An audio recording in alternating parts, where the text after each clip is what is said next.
ಇವತ್ತು ಸೌದಿ ಅರೇಬಿಯಾದ ಜೆದ್ದಾದಲ್ಲಿ ಭಾರತ ಮತ್ತು ಪಾಕಿಸ್ತಾನ ಈ ಎರಡು ದೇಶಗಳ ಹೋಟೆಲ್ನಲ್ಲಿ ಒಂದು ಊಟ ಮಾಡುವ ಅವಕಾಶ ಒಂದೇ ದಿವಸದಲ್ಲಿ ನನಗೆ ಸಿಕ್ಕಿತು. ಆ ಎರಡು ದೇಶದ ಹೋಟೆಲ್ನಲ್ಲಿ ಏನು ಡಿಫ್ರೆಂಟ್ ಅಂದ್ರೆ ಏನು, ಮೊದಲನೇದಾಗಿ ನಾನು ಇವತ್ತು ಜೆದ್ದಾದಿಂದ ಸ್ವಲ್ಪ ದೂರ ಒಂದು ಕೆಲಸದ ನಿಮಿತ್ತ ಹೋಗುವ ಅವಕಾಶ ಬಂದಿತ್ತು. ಹಾಗೆ ಒಂದು ಟ್ಯಾಕ್ಸಿಯನ್ನು ಗೊತ್ತು ಮಾಡಿ ಅವರ ಜೊತೆ ಹೊರಟೆ. ಹೋಗುವಾಗ ತುಂಬಾನೇ ಪ್ರಯಾಣ ಸ್ವಲ್ಪ ದೂರವಾಗಿತ್ತು. ಹಾಗೆ ಆ ಟ್ಯಾಕ್ಸಿಯವರಿಗೆ ಒಂದು ಮಧ್ಯಾಹ್ನದ ಹೊತ್ತಿಗೆ ಎಲ್ಲಿ ರೆಸ್ಟೋರೆಂಟ್, ಎಲ್ಲಿ ಹೋಟೆಲ್ ಈ ತರ ಇರ್ತದೆ ಅವರಿಗೆ ಗೊತ್ತಿರುತ್ತದೆ. ಹಾಗೆ ಒಂದು ರೆಸ್ಟೋರೆಂಟ್ಗೆ ಕರ್ಕೊಂಡು ಹೋದ್ರು ಊಟ ಮಾಡುವಂತ.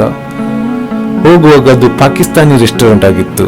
ಅಲ್ಲಿ ರೈಸ್ ಏನಿರಲಿಲ್ಲ, ಆದರೂ ಇನ್ನು ರೊಟ್ಟಿ ಮತ್ತು ಆಲೂ ಪಾಲಕ್ ಇದನ್ನು ತೆಗೆದುಕೊಂಡು ಊಟ ಮಾಡಿದ್ದೆ.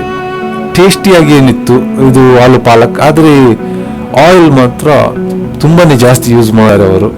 ಒಂದು ಕಡೆ ನನ್ನ ಕೆಲಸ ಎಲ್ಲ ಮುಗಿದ ಮೇಲೆ ರಿಟರ್ನ್ ಅದೇ ಟ್ಯಾಕ್ಸಿಯಲ್ಲಿ ವಾಪಸ್ ಬರುವಾಗ ನಾನು ಹೇಳಿದೆ, ಪಾಕಿಸ್ತಾನದ ರೆಸ್ಟೋರೆಂಟ್ ಐತಲ್ಲ, ಈಗ ಇಂಡಿಯನ್ ರೆಸ್ಟೋರೆಂಟ್ ಇಲ್ಲಾದ್ರೆ ಒಂದು ಊಟ ಮಾಡಿ ಹೋಗುವ ಅಥವಾ ಒಂದು ತಿಂಡಿ ತಿಂದು ಹೋಗುವ ಅಂತ. ಸೊ ಹಾಗೆ ಅವರನ್ನು ಕರ್ಕೊಂಡು ಅವರು ಕೂಡ ಬಂದ್ರು. ಅದು ತಮಿಳುನಾಡಿನವರದ್ದು.